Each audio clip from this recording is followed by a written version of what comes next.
თუ დაუკვირდებით, რუტინის 100%-ით დაცვა გაცილებით ადვილია, ვიდრე 98%-ით დაცვა. ეს პარადოქსულად ჟღერს, მაგრამ ეს ესეა. რატომ? მოდი დაუკვირდეთ ერთ ნიუანსს. რუტინის 100%-ით დაცვა გამორიცხავს დაშვება. 100%-ით ასრულებ ჩვენს რუტინას. ყოველ დღე აკეთებ ერთი და იგივეს, ყოველგვარი დაშვების გარეშე. და 98%-ით დაცვა უშვებს გარემოებებს, უშვებს რიტმიდან ამოვარდნის მომენტს, ხო?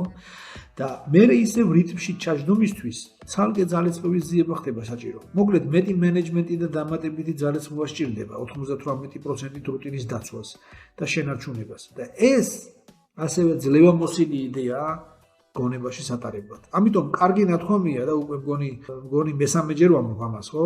პროფესიონალია ის, ვისაც რუტინის კეთება შეუძლია დაუღალავად. სრული პოდკასტის მოსასმენად ლინკი იხილეთ კომენტარში.